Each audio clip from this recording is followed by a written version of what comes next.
I wonder if at any point do the Vault Hunters in these games ever look at each other and be like, what the fuck are we doing here?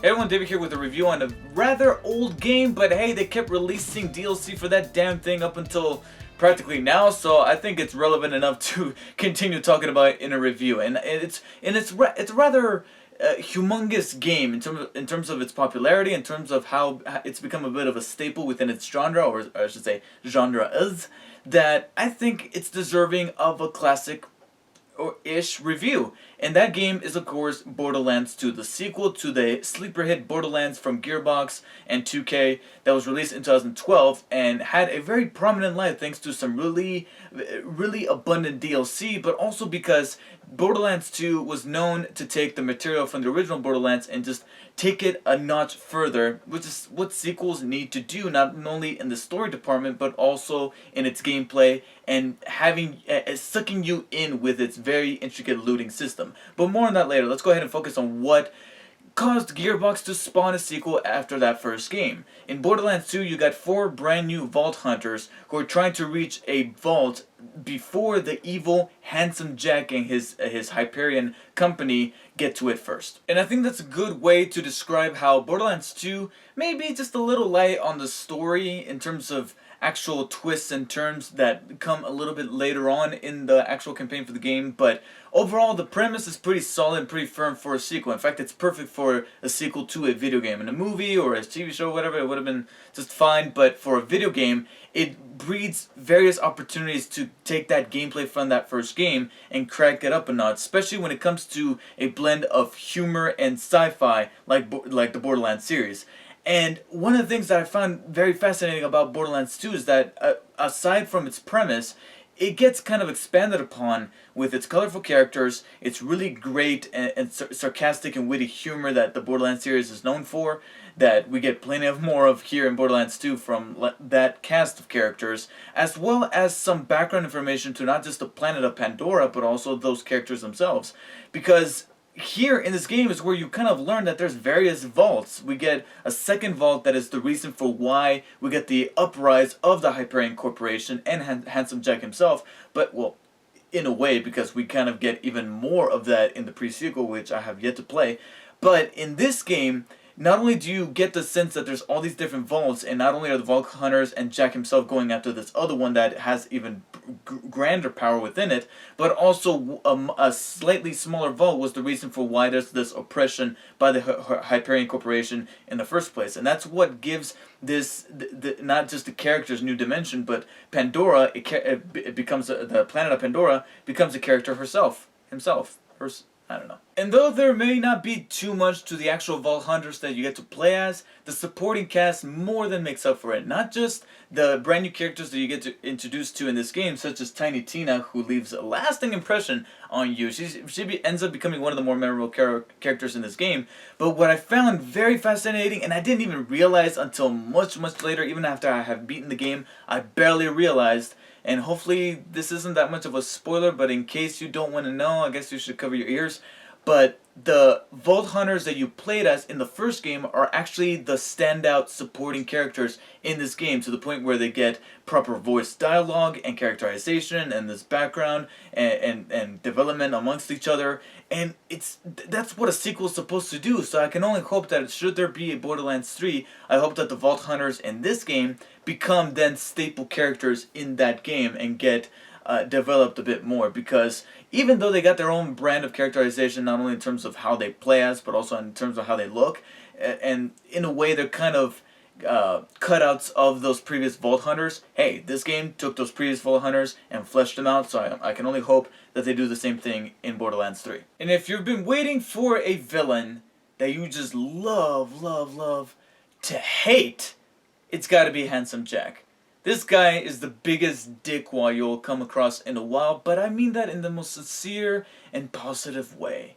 I mean, oh my god, Handsome Jack. You know, and here's the thing is that, without having played the pre-sequel, which I know kind of sheds some light on Jack's character, you still get some particular beats with Jack that makes you think that maybe he wasn't always a bad guy. I'm not gonna spoil them, obviously, but let's just say that along the way, you love to hate him, and you almost wish you could just love him, period. But he is definitely one of the best villains in video games in quite some time, and I'm glad to see that by the end of the game, he's going to be imprinted in my mind after having completed it. And I'm definitely looking forward, but at the same time, a little skeptical, I'm somewhat scared to see what he's all about in Borderlands, the pre-sequel, once I get to that game. If there was anything to complain about with the story, I would say that about 2/3 of the way through, it does drag just a tiny bit. I mean, the gameplay is there to kind of fill in that void, but after a while, it just becomes fetch quests, and there's nothing really developing in the story or with the characters. You're just going from point A to point B,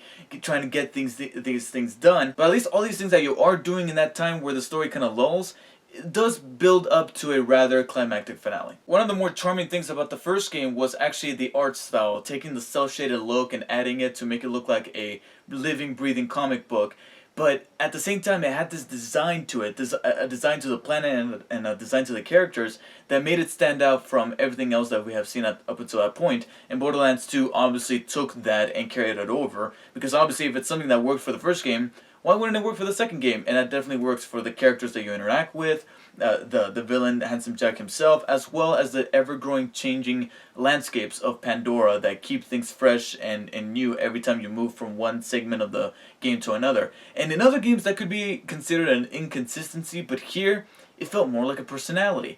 And the voice work behind all the characters, as well as the sound design behind some of the guns that you get to utilize, is great. If anything, there's a couple of glitches here and there that are a little bit apparent, especially when you're dealing with an open world game, but nothing that breaks the game and keeps it from being fun. So if you have played the first one, you pretty much know how Borderlands 2 is going to play out. It carries over the mixture of action, first-person shooter mechanics along with RPG elements to blend them together and give you guys a great experience that is very fruitful because of its looting system and because of the abundance of guns they get to use, and also how fun the gameplay can become when it's not rather unforgiving, and I'll get to that in a second. But the overall conceit is that you get to choose from one of 4 Vault Hunters, much like in the first game. And judging by how they look, you can kind of tell what they're all going to be about. You got the basic soldier type that kind of balances out between melee and melee attacks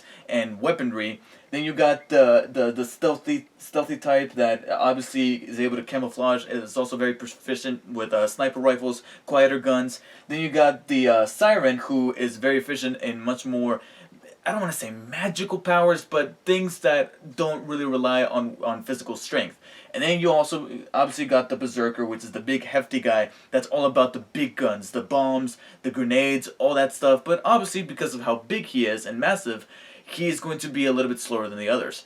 And this kind of gives you an idea of who you want to choose, who you want to approach the game with, and that's ultimately up to you. And as you progress in this game, you obviously got a skill tree, and as you progress, you get experience points. As you complete missions, you defeat enemies, you get more XP. The more XP you get, the more you level up, and the more you level up, you get points, and you can spend those points on an upgrade tree that lets you boost your attributes to become stronger, to carry more weapons, to do certain things with other weapons, as well as harness this particular power that each of the Vault Hunters have. And this is ultimately what makes Borderlands 2 shine, and that's obviously where I become kind of addicted to it, whereas getting all of these attributes filled out and trying to get as much of the skill tree to my preference as possible, that is what makes Borderlands a very addictive series. And on top of having an addictive RPG system, you also got these side missions that not only reward you with plenty of XP and loot, but they also have some of that story context that I've always enjoyed in some RPG games, where it's not just a fetch quest where they tell you, oh, go get me this. And don't get me wrong, Borderlands 2 does have a couple of those, but interwoven within them, there's some that have a story, that have characters, and being that this is the Borderlands franchise, they have humor that make them worthwhile. And if you couldn't already tell, you get to shoot a lot of guns. There's so many guns in this game. From one point to the next, you'll find a bunch of chests and boxes and stuff like that either contain guns or ammo for those guns. And of course, you can either spend the money and buy the guns yourself, or the game then encourages exploration to reward you with all this various loot, from money to ammo to guns to modifications for those guns to shield replacements that give you a little bit of a health boost. And it's just very overly abundant and at times a little overwhelming, but trust me, when you get to put all these things together and have them suit your playstyle, whenever you use some of these guns on various enemies, it's very satisfying. However, I will admit, not as satisfying as the first game, because I don't know if it was just me, but for some reason there was a lot less gore in this game than it was in the first one. And it's funny because at one point I even checked if the gore setting was off, because you do have the ability to switch off the blood and the guts and all that stuff in case you are not a huge fan of that. But I was, because it's just so satisfying to just point right at the head, especially when the enemy is moving and I manage to get the head within my sights and I pull on the trigger on that sniper rifle and I just see their head just explode like in the scene in Scanners. It's great. I love it. I get a kick out of that every single time. But this time I hardly saw that happen. I would see blood spurt, but their head is still intact and they just fall down. And I'm like, where's the gore? Where's the entrails? Where's all that? I don't know. For some reason I found it to be a little bit more toned down than in the first one. What was not toned down was the difficulty in this game, which I'm kind of mixed on, to be honest. And I know I hate complaining about the difficulty in the game, and it makes me sound like a pansy, I know, but I just need to go with what's in my gut. I enjoy a challenging game. I enjoy a game that doesn't hold back too much, but as long as it's fun, and as long as I learn with every single try that I take, I enjoy a game being difficult. But I have to point out certain unbalanced areas in a game, no matter how much I love it, no matter how great of a game it is. I need to point out that at times it can be kind of frustrating. It's almost like having a love-hate relationship with someone, or in this case, a video game. And it's funny because at the time of this recording, I'm playing another game that has plenty of things I love about it, but at the same time, that gameplay can be kind of frustrating at times, and it's a game that's being hailed by a lot of people, but I love it as well. But yeah, it can be really hair-pulling at times.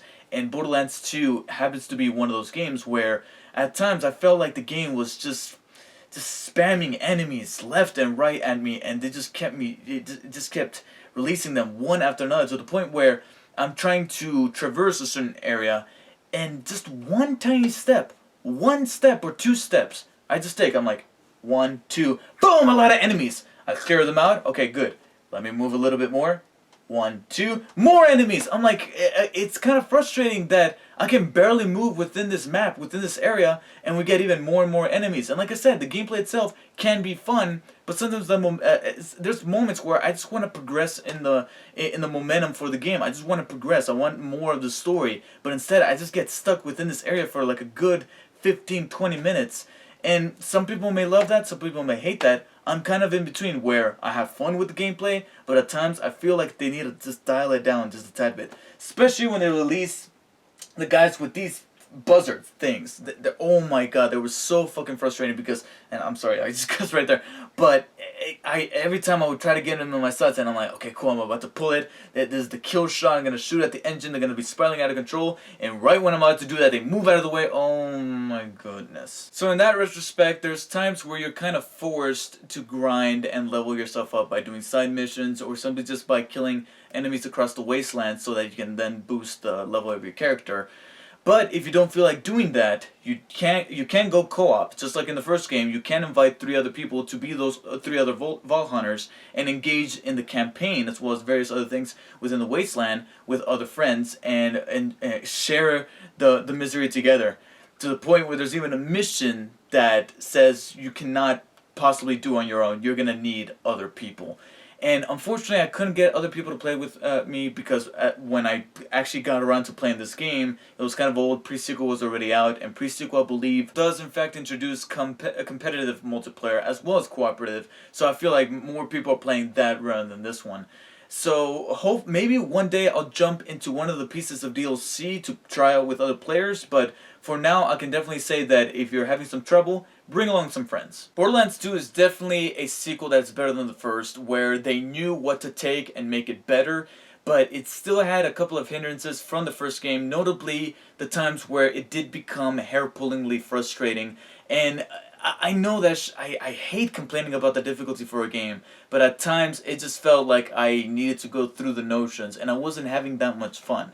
Because I don't mind a challenging game as long as it's fun, and a couple of patches here and there within Borderlands 2 campaign felt like I was just grinding and not having that much fun. But fortunately, what awaits for me at the end was definitely worth the while, and there's plenty more to be had within Borderlands 2 that can take up enormous amounts of your time, but I mean that in the best way possible. And if the campaign doesn't satisfy your needs, that doesn't satisfy your Borderlands itch, you do have a humongous collection of DLC that was released for this game, from some small packs that have a couple of missions here and there to some rather long, hefty expansions like Tiny Tina's Assault on Dragon Keep, or the pirate one. I can't remember the name, but you also got Sir Hammerlock's Big Game Hunt, and all these expansions take up literally about as short as 3 hours to as long as 6 or 7 hours, which in my book could constitute as, by default, as a legitimate standalone game. And yet you get it for just DLC. You got the Game of the Year edition out there, as well as the remastered version for the PS4 under the Handsome Collection that you can now get for the PS4. So Borderlands 2, definitely a huge improvement over the first one that does have its fair share of problems, but oh my god, did I have fun with this game, more so than not. So I'll give Borderlands 2 a low 9 out of 10. And definitely excited to play a pre-sequel. I get the feeling that it's not going to meet the standards of 2, but I don't expect it to. After all, it's a pre-sequel. It's supposed to take place after the first, but before the second, so pre-sequel. Anyways, forget I did that. If you have played Borderlands 2, please let me know in the comments what you thought. If you have not and would like to purchase the game, which I definitely endorse, then please use the link in the description below. It would really help me out a lot. Thanks for watching, and I'll see you guys next time.